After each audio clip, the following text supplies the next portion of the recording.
Praise the lord. మీ అందరికీ దేవుడి పేరిట నా హృదయపూర్వకమైన వందనాలు. ప్రశాంతంగా అరకు దాటాము, వ్యాలీ దాటాము.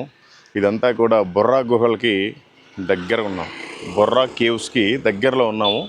జస్ట్ ఒక 5 కిలోమీటర్స్ వెళ్తే బొర్రా గుహలు వస్తాయి. ఆ తర్వాత శృంగవరపు కోట, ఆ తర్వాత వైజాగ్, ఇలాగ చెప్పుకుంటూ వెళ్ళిపోతున్నాం సువార్త.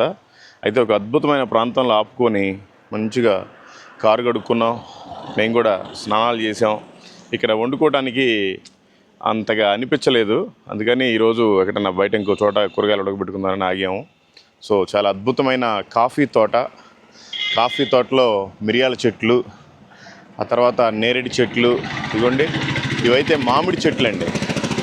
అసలు ఎంత పురాతనమైనవి అంటే అవి 100 సంవత్సరాల మామిడి చెట్లు అన్నా ఆశ్చర్యం లేదు.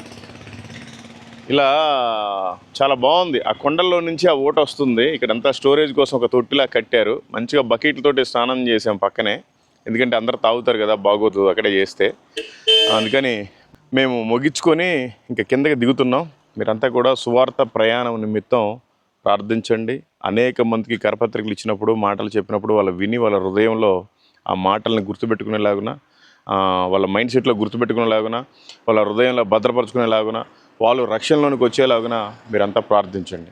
ఓకే, ఇదిగోండి ఈ చుట్టుపక్కల పరిసర ప్రాంతాల్లో ఎవరో కానీ Jesus is God, Jesus is my lord, ఇట్లా అన్నీ కూడా కొటేషన్స్ రాస్తూ ఉన్నారు.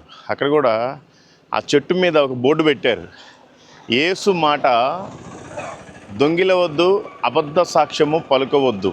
మత్తయి సువార్త 19వ అధ్యాయము 18వ వచనం. ఇలా పాస్టర్ లాజరస్ గారని ఆయన వైజాగ్లో పరిచయం చేస్తారంట, సియోను మందిరం అని. చాలా అద్భుతంగా అన్ని చోట్ల బోర్డులు పెట్టారు. కొండ మీద అయితే ఒక చోట పెద్ద బండ మీద కూడా రాశారు. చాలా అద్భుతం.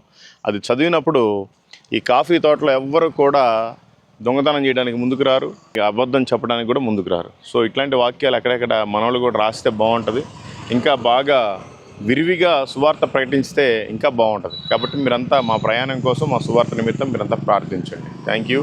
Praise the Lord.